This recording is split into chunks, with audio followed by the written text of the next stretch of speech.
It's longer. Which way should I shoot this? Hold on. All right, move to the right. Okay. Yeah. Is that it? Yeah. Perfect. Okay, let it go. Now? Shoot it. Stop jumping. No, release it. Stop jumping. Come on.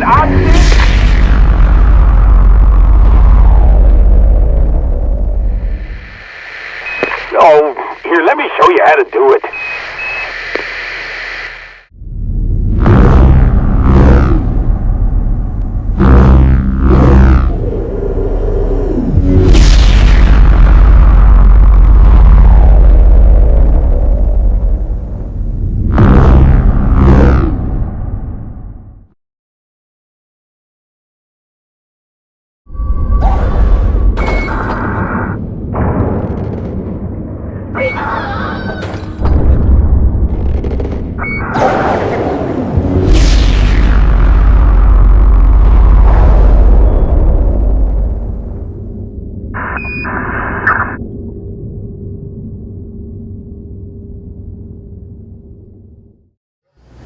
I'm Don Pettit.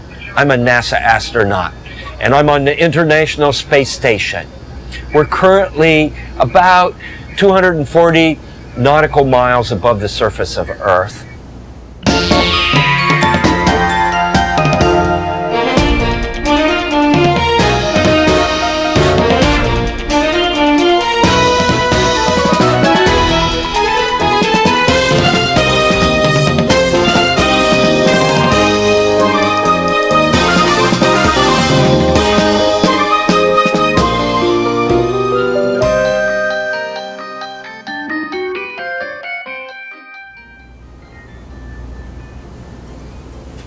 I want to do some physics demonstrations that involve some of the things you might see in the Angry Birds game. And of course, I've got my Angry Bird here, but we need a pig. Well, I'm not very good at art. It's a good thing I decided to be a scientist and an engineer instead of an artist, because I'd probably be starving by now. Okay, here is Pig. And of course, Pig is the arch enemy of Angry Bird. And Angry Bird had some eggs. And Pig stole the eggs. And don't ask me how I got the eggs on Space Station. I've got a bungee spread across the hatchway.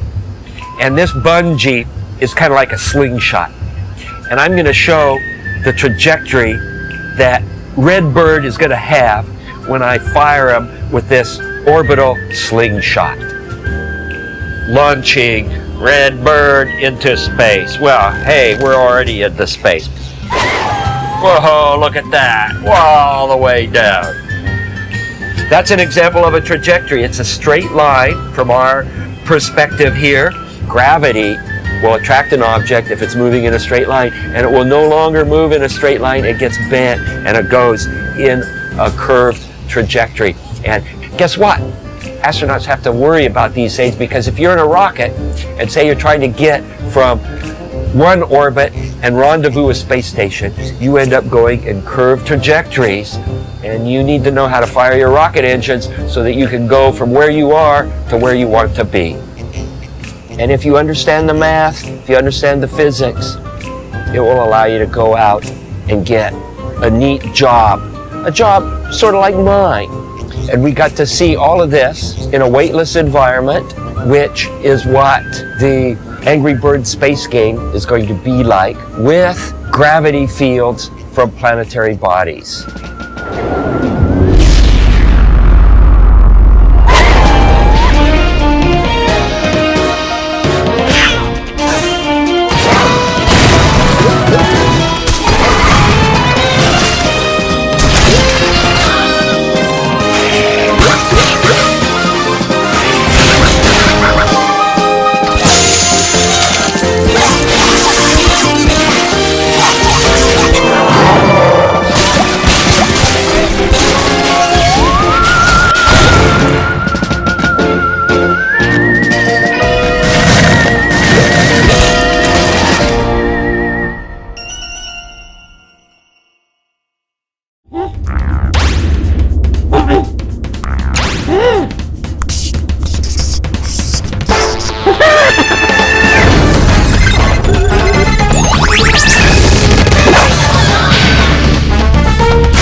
Angry Birds found out that I was a big fan and reached out to me, and I was really jumped at the chance to get involved.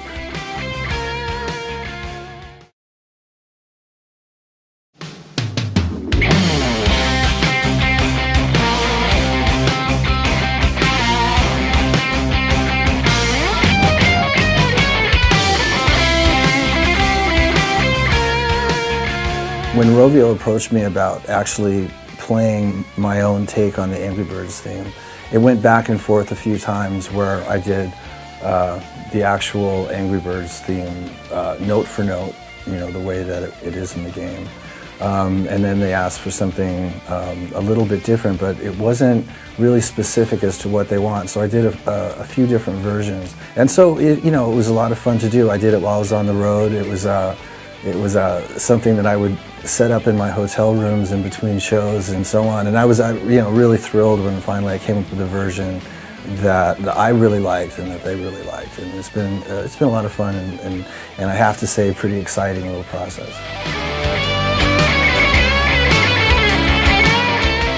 I can't remember exactly who it was that exposed me to Angry Birds, but at some point when I was on the road for my first solo record in 2010, someone said, "Oh, check out this app."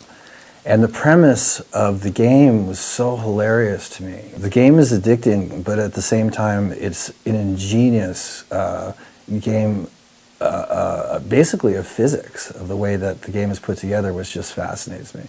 So yeah, I became an instant fan of Angry Birds and still am. A lot of people think I'm a real geek for it, but you know.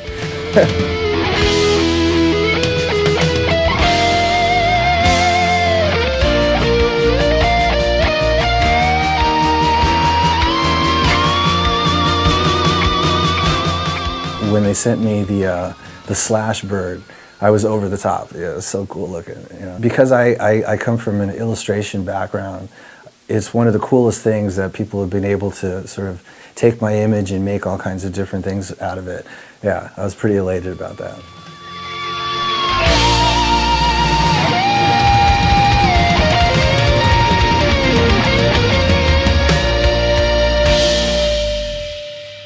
That's pretty much it.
Angry Birds Space presenta... Llegan los nuevos tazos triple volador de Cheetos Angry Birds Space en todas las bolsas de Cheetos. Coge 3 tazos, sí, carga 3 tazos y lánzalos. ¡Triple! Y también pegatinas para coleccionar. Ya están aquí los nuevos tazos triple volador de Cheetos Angry Birds Space.